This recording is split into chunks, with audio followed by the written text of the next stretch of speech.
The Phantom Coach by Amelia Edwards and read by Christopher Halton. The circumstances I am about to relate to you have truth to recommend them. They happened to myself, and my recollection of them is as vivid as if they had taken place only yesterday. 20 years, however, have gone by since that night. During those 20 years I have told the story to but one other person. I tell it now with a reluctance which I find it difficult to overcome. All I entreat, meanwhile, is that you will abstain from forcing your own conclusions upon me. I want nothing explained away. I desire no arguments. My mind on this subject is quite made up, and having the testimony of my own senses to rely upon, I prefer to abide by it.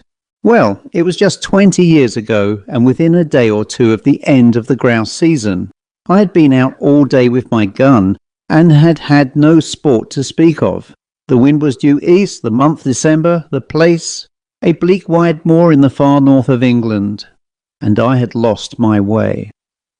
It was not a pleasant place in which to lose one's way, with the first feathery flakes of a coming snowstorm just fluttering down upon the heather, and the leaden evening closing in all around.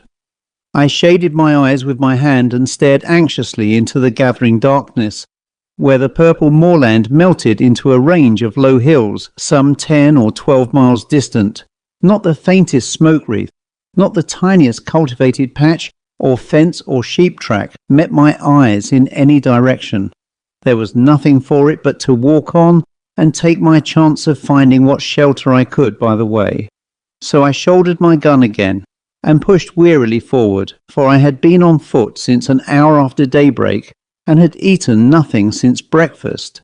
Meanwhile the snow began to come down with ominous steadiness, and the wind fell. After this the cold became more intense, and the night came rapidly up. As for me, my prospects darkened with the darkening sky, and my heart grew heavy as I thought how my young wife was already watching for me through the window of our little inn parlour, and thought of all the suffering in store for her throughout this weary night. We had been married 4 months, and having spent our autumn in the Highlands, were now lodging in a remote little village situated just on the verge of the great English moorlands.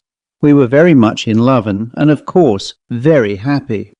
This morning when we parted, she had implored me to return before dusk, and I had promised her that I would. What would I not have given to have kept my word? Even now, weary as I was, I felt that with a supper, an hour's rest and a guide, I might still get back to her before midnight, if only guide and shelter could be found. And all this time the snow fell and the night thickened. I stopped and shouted every now and then, but my shouts seemed only to make the silence deeper. Then a vague sense of uneasiness came upon me, and I began to remember stories of travellers who had walked on and on in the falling snow, until, wearied out, they were fain to lie down and sleep their lives away. Would it be possible, I asked myself, to keep on thus through all the long dark night? Would there not come a time when my limbs must fail, and my resolution give way? When I too must sleep the sleep of death. Death! I shuddered. How hard to die just now, when life lay all so bright before me. How hard for my darling, whose whole loving heart but that thought was not to be borne. To banish it, I shouted again, louder and longer, and then listened eagerly. Was my shout answered, or did I only fancy that I heard a far-off cry? I hallooed again, and again the echo followed. Then a wavering speck of light came suddenly out of the dark, shifting, disappearing, growing momentarily nearer and brighter. Running towards it at full speed, I found myself, to my great joy, face to face with an old man and a lantern. "Thank God!" was the exclamation that burst involuntarily from my lips. Blinking and frowning, he lifted his lantern and peered into my face. "What for?" growled he sulkily. "Well, for you. I began to fear I should be lost in the snow." Then, folks do get cast away hereabouts from time to time, and what's to hinder you from being cast away likewise, if the Lord's so minded?" "If the Lord is so minded that you and I shall be lost together, friend, we must submit," I replied. But I don't mean to be lost without you. How far am I now from Dwolding? A good 20 mile more or less. And the nearest village? The nearest village is Wick, and that's 12 miles to the other side. Where do you live then? Out yonder, said he with a vague jerk of the lantern. You're going home, I presume. Maybe I am. Then I'm going with you. The old man shook his head and rubbed his nose reflectively with the handle of the lantern. It ain't a no use, growled he. He won't let you in, not he. We'll see about that, I replied briskly. Who is he? The master. Who is the master? That's nowt to you, was the unceremonious reply. Well, well, you lead the way, and I'll engage that the master shall give me shelter and a supper tonight. Hey, you can try him, muttered my reluctant guide, and still shaking his head, he hobbled, gnome-like, away through the falling snow. A large mass loomed up presently out of the darkness, and a huge dog rushed out, barking furiously. Is this the house? I asked. Aye, it's the house, down bay. And he fumbled in his pocket for the key. I drew up close behind him, prepared to lose no chance of entrance, and saw in the little circle of light shed by the lantern that the door was heavily studded with iron nails, like the door of a prison. In another minute he had turned the key, and I had pushed past him into the house. Once inside, I looked round with curiosity and found myself in a great raftered hall, which served apparently a variety of uses. One end was piled to the roof with corn, like a barn. The other was stored with flour sacks, agricultural implements, casks, and all kinds of miscellaneous lumber, while from the beams overhead hung rows of hams, flitches, and bunches of dried herbs for winter use. In the centre of the floor stood some huge object gauntly dressed in a dingy wrapping cloth and reaching halfway to the rafters. Lifting a corner of this cloth, I saw, to my surprise, a telescope of very considerable size, mounted on a crude movable platform with 4 small wheels. The tube was made of painted wood, bound round with bands of metal crudely fashioned.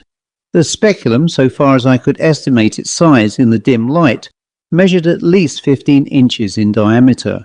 While I was yet examining the instrument and asking myself whether it was not the work of some self-taught optician, a bell rang sharply. That's for you, said my guide with a malicious grin. Yonder's his room. He pointed to a low black door at the opposite side of the hall. I crossed over, rapped somewhat loudly, and went in without waiting for an invitation. A huge white-haired old man rose from a table covered with books and papers and confronted me sternly. Who are you? Said he. How came you here? What do you want? James Murray, barrister at law, on foot across the moor. Meat, drink, and sleep. He bent his bushy brows into a portentous frown. Mine is not a house of entertainment, he said haughtily. Jacob, how dared you admit this stranger? I didn't admit him, grumbled the old man. He followed me over the muir and shouldered his way in before me. I'm no match for 6'2". And pray, sir, by what right have you forced an entrance into my house? The same by which I should have clung to your boat if I were drowning, the right of self-preservation. Self-preservation?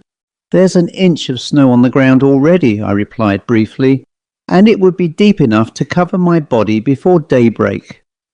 He strode to the window, pulled aside a heavy black curtain, and looked out. It is true, he said. You can stay if you choose till morning. Jacob, serve the supper. With this he waved me to a seat, resumed his own, and became at once absorbed in the studies from which I had disturbed him.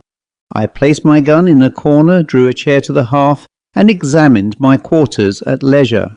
Smaller and less incongruous in its arrangements than the hall, this room contained, nevertheless, much to awaken my curiosity. The floor was carpetless. The whitewashed walls were in part scrawled over with strange diagrams, and in others covered with shelves crowded with philosophical instruments, the uses of many of which were unknown to me. On one side of the fireplace stood a bookcase filled with dingy folios. On the other a small organ fantastically decorated with painted carvings of medieval saints and devils.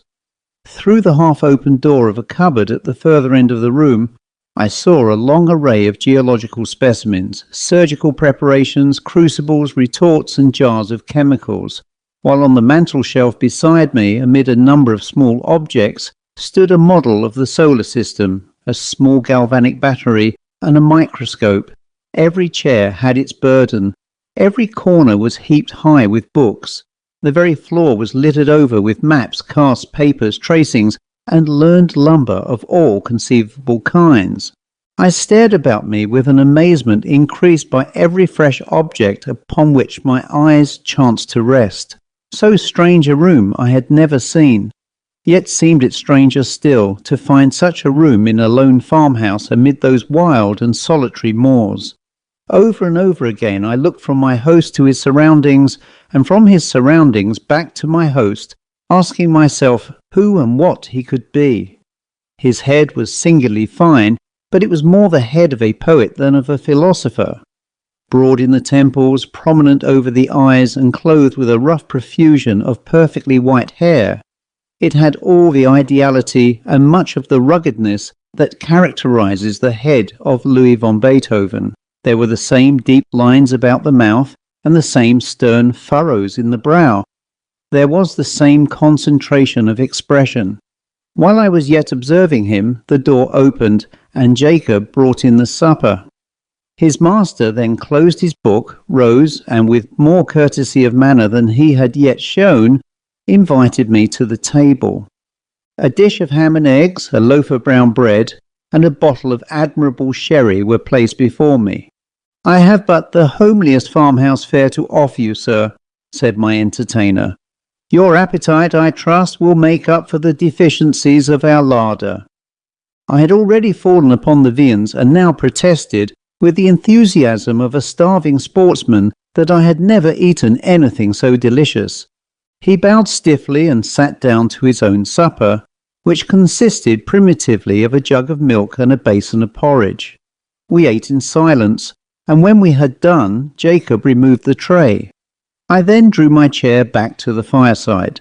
My host, somewhat to my surprise, did the same, and turning abruptly towards me, said, "Sir, I have lived here in strict retirement for 23 years. During that time I have not seen as many strange faces, and I have not read a single newspaper.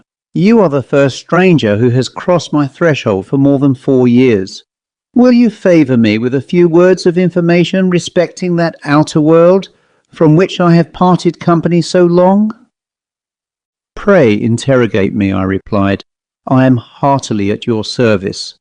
He bent his head in acknowledgment, leaned forward with his elbows resting on his knees, and his chin supported in the palms of his hands, stared fixedly into the fire, and proceeded to question me. His inquiries related chiefly to scientific matters, with the later progress of which, as applied to the practical purposes of life, he was almost wholly unacquainted. "No student of science myself," I replied, as well as my slight information permitted, but the task was far from easy, and I was much relieved when, passing from interrogation to discussion, he began pouring forth his own conclusions upon the facts which I had been attempting to place before him. He talked, and I listened spellbound. He talked till I believe he almost forgot my presence, and only thought aloud. I had never heard anything like it then. I have never heard anything like it since.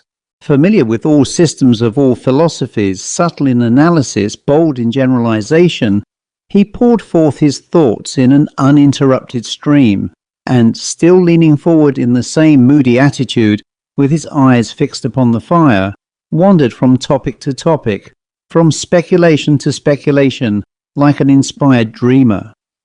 From practical science to mental philosophy, from electricity in the wire to electricity in the nerve, from Watts to Mesmer, from Mesmer to Reichenbach, from Reichenbach to Swedenborg, Spinoza, Condillac, Descartes, Berkeley, Aristotle, Plato, and the Magi and mystics of the East were transitions which, however bewildering in their variety and scope, seemed easy and harmonious upon his lips as sequences in music. By and by, I forget now by what link of conjecture or illustration, He passed on to that field which lies beyond the boundary line of even conjectural philosophy, and reaches no man knows whither. He spoke of the soul and its aspirations, of the spirit and its powers, of second sight, of prophecy, of those phenomena which, under the names of ghosts, spectres, and supernatural appearances, have been denied by the skeptics and attested by the credulous of all ages. The world, he said, grows hourly more and more sceptical of all that lies beyond its own narrow radius, and our men of science foster the fatal tendency. They condemn as fable all that resists experiment. They reject as false all that cannot be brought to the test of the laboratory or the dissecting room. Against what superstition have they waged so long and obstinate a war as against the belief in apparitions? And yet what superstition has maintained its hold upon the minds of men so long and so firmly? Show me any fact in physics, in history, in archaeology, which is supported by testimony so wide and so various, attested by all races of men, in all ages and in all climates, by the soberest sages of antiquity, by the rudest savage of today, by the Christian, the pagan, the pantheist, the materialist. This phenomenon is treated as a nursery tale by the philosophers of our century. Circumstantial evidence weighs with them as a feather in the balance. The comparison of causes with effects, however valuable in physical science, is put aside as worthless and unreliable. The evidence of competent witnesses, however conclusive in a court of justice, counts for nothing. He who pauses before he pronounces is condemned as a trifler. He who believes is a dreamer or a fool. He spoke with bitterness and, having said thus, relapsed for some minutes into silence. Presently he raised his head from his hands and added, with an altered voice and manner, "I, sir, paused, investigated, believed, and was not ashamed to state my convictions to the world.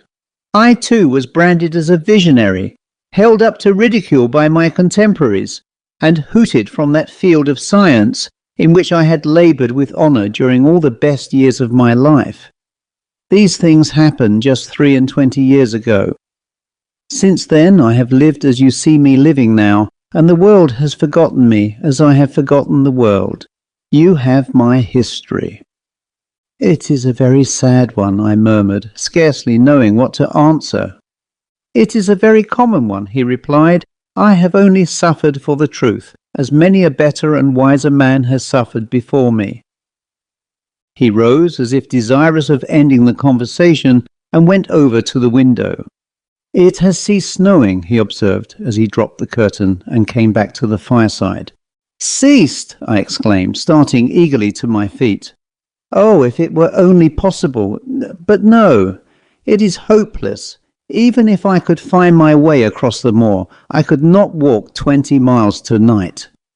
"Walk 20 miles tonight," repeated my host. "What are you thinking of?" "Of my wife," I replied impatiently. "Of my young wife, who does not know that I have lost my way, and who is at this moment breaking her heart with suspense and terror." "Where is she?" "At Dwalding, 20 miles away." "At Dwalding," he echoed thoughtfully. "Yes, the distance, it is true, is 20 miles. But are you so very anxious to save the next 6 or 8 hours?"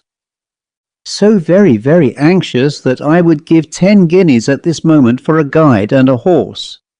"Your wish can be gratified at a less costly rate," said he, smiling. "The night mail from the north, which changes horses at Dwalding, passes within 5 miles of this spot, and will be due at a certain crossroad in about an hour and a quarter.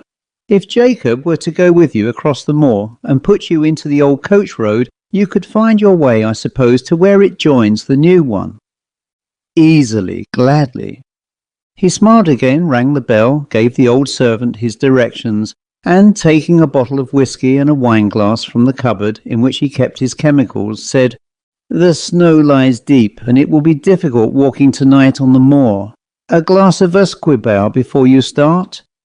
I would have declined the spirit, but he pressed it on me, and I drank it. It went down my throat like liquid flame, and almost took my breath away. "It is strong," he said, "but it will help to keep out the cold. And now you have no moments to spare. Good night." I thanked him for his hospitality and would have shaken hands, but that he had turned away before I could finish my sentence. In another minute I had traversed the hall, Jacob had locked the outer door behind me, and we were out on the wide white moor. Although the wind had fallen, it was still bitterly cold. Not a star glimmered in the black vault overhead. Not a sound, save the rapid crunching of the snow beneath our feet, disturbed the heavy stillness of the night. Jacob, not too well pleased with his mission, shambled on before in sullen silence, his lantern in his hand, and his shadow at his feet. I followed with my gun over my shoulder, as little inclined for conversation as himself. My thoughts were full of my late host. His voice yet rang in my ears. His eloquence yet held my imagination captive. I remember to this day with surprise how my overexcited brain retained whole sentences and parts of sentences, troops of brilliant images, and fragments of splendid reasoning in the very words in which he had uttered them. Musing thus over what I had heard, and striving to recall a lost link here and there, I strode on at the heels of my guide, absorbed and unobservant. Presently, at the end, as it seemed to me, of only a few minutes, he came to a sudden halt and said, "Yon's your road. Keep the stone fence to your right hand, and you can't fail of the way." "This, then, is the old coach road?" "Aye, 'tis the old coach road." "And how far do I go before I reach the crossroads?" "Nigh upon 3 mile." I pulled out my purse, and he became more communicative. "The road's a fair road enough," said he, "for foot passengers, but 'twas over steep and narrow for the northern traffic. You'll mind where the parapet's broken away, close again the signpost. It's never been mended since the accident." "What accident?" The night mail pitched right over into the valley below, a good 50 feet and more, just at the worst bit of road in the whole county." "Horrible. Were many lives lost?" "All. 4 were found dead, and t'other 2 died next morning." "How long is it since this happened?" "Just 9 year. Near the signpost, you say? I will bear it in mind. Good night." "Good night, sir, and thankee." Jacob pocketed his half-crown, made a faint pretence of touching his hat, and trudged back by the way he had come. I watched the light of his lantern till it quite disappeared, and then turned to pursue my way alone. This was no longer matter of the slightest difficulty, for despite the dead darkness overhead, the line of stone fence showed distinctly enough against the pale gleam of the snow. How silent it seemed now, with only my footsteps to listen to. How silent and how solitary.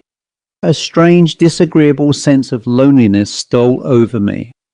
I walked faster. I hummed a fragment of a tune. I cast up enormous sums in my head and accumulated them at compound interest. I did my best, in short, to forget the startling speculations to which I had but just been listening, and to some extent I succeeded. Meanwhile, the night air seemed to become colder and colder, and though I walked fast, I found it impossible to keep myself warm. My feet were like ice. I lost sensation in my hands and grasped my gun mechanically. I even breathed with difficulty, as though, instead of traversing a quiet north country highway, I was scaling the uppermost heights of some gigantic Alp. This last symptom became presently so distressing that I was forced to stop for a few minutes and lean against the stone fence. As I did so, I chanced to look back up the road, and there, to my infinite relief, I saw a distant point of light, like the gleam of an approaching lantern. I at first concluded that Jacob had retraced his steps and followed me, but even as the conjecture presented itself, a second light flashed into sight, a light evidently parallel with the first, and approaching at the same rate of motion. It needed no second thought to show me that these must be the carriage lamps of some private vehicle, though it seemed strange that any private vehicle should take a road professedly disused and dangerous. There could be no doubt, however, of the fact, for the lamps grew larger and brighter every moment, and I even fancied I could already see the dark outline of the carriage between them. It was coming up very fast and quite noiselessly, the snow being nearly a foot deep under the wheels, and now the body of the vehicle became distinctly visible behind the lamps. It looked strangely lofty. A sudden suspicion flashed upon me. Was it possible that I had passed the crossroads in the dark without observing the signpost? And could this be the very coach which I had come to meet? No need to ask myself that question a second time, for here it came round the bend of the road, guard and driver, one outside passenger, and 4 steaming greys, all wrapped in a soft haze of light through which the lamps blazed out like a pair of fiery meteors. I jumped forward, waved my hat, and shouted. The mail came down at full speed and passed me. For a moment I feared that I had not been seen or heard, but it was only for a moment. The coachman pulled up, the guard, muffled to the eyes in capes and comforters, and apparently sound asleep in the rumble, neither answered my hail nor made the slightest effort to dismount. The outside passenger did not even turn his head. I opened the door for myself and looked in. There were but 3 travellers inside, so I stepped in, shut the door, slipped into the vacant corner, and congratulated myself on my good fortune. The atmosphere of the coach seemed, if possible, colder than that of the outer air, and was pervaded by a singularly damp and disagreeable smell. I looked round at my fellow passengers. They were all 3 men and all silent. They did not seem to be asleep, but each leaned back in his corner of the vehicle as if absorbed in his own reflections. I attempted to open a conversation. "How intensely cold it is tonight," I said, addressing my opposite neighbour. He lifted his head, looked at me, but made no reply.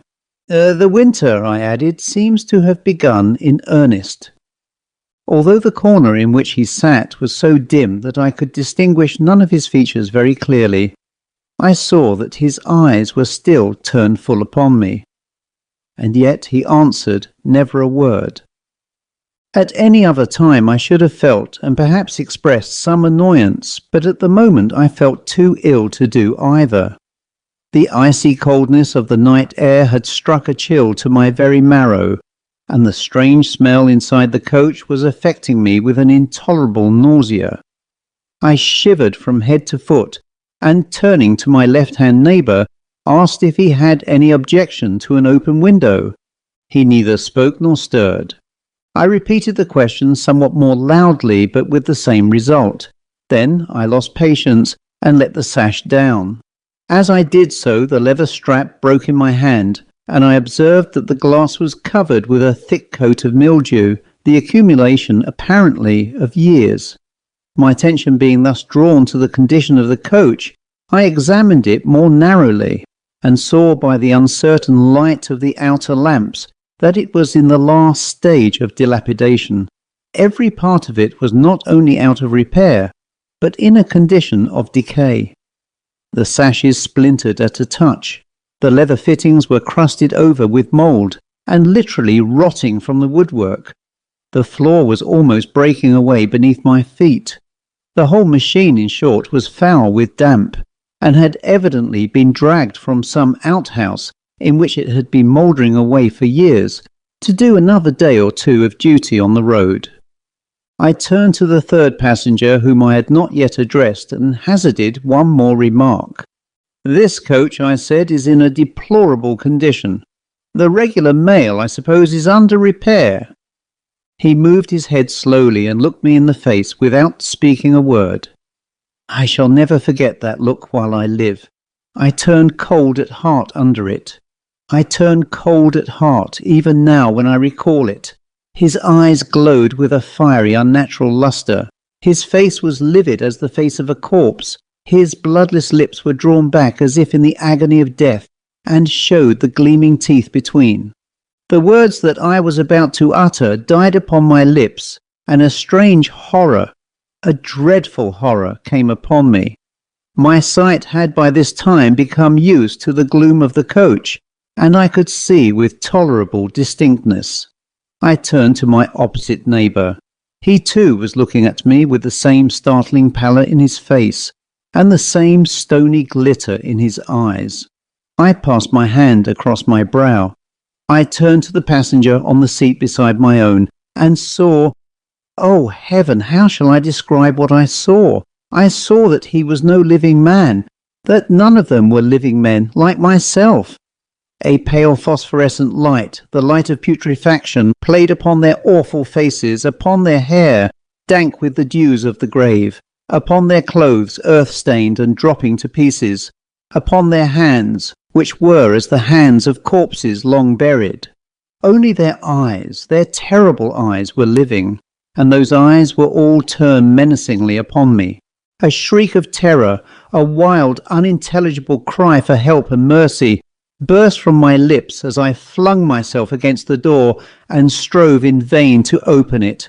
In that single instant, brief and vivid as a landscape beheld in the flash of summer lightning, I saw the moon shining down through a rift of stormy cloud, the ghastly signpost rearing its warning finger by the wayside, the broken parapet, the plunging horses, the black gulf below. Then the coach reeled like a ship at sea. Then came a mighty crash, a sense of crushing pain, and then darkness. It seemed as if years had gone by when I awoke one morning from a deep sleep and found my wife watching by my bedside. I will pass over the scene that ensued and give you in half a dozen words the tale she told me with tears of thanksgiving. I had fallen over a precipice close against the junction of the old coach road and the new, and had only been saved from certain death by lighting upon a deep snowdrift that had accumulated at the foot of the rock beneath. In this snowdrift I was discovered at daybreak by a couple of shepherds who carried me to the nearest shelter and brought a surgeon to my aid. The surgeon found me in a state of raving delirium, with a broken arm and a compound fracture of the skull. The letters in my pocketbook showed my name and address. My wife was summoned to nurse me, and thanks to youth and a fine constitution, I came out of danger at last. The place of my fall, I need scarcely say, was precisely that at which a frightful accident had happened to the North Mail 9 years before. I never told my wife the fearful events which I have just related to you. I told the surgeon who attended me, but he treated the whole adventure as a mere dream born of the fever in my brain. We discussed the question over and over again, until we found that we could discuss it with temper no longer, and then we dropped it. Others may form what conclusions they please. I know that 20 years ago I was the fourth inside passenger in that phantom coach. The end.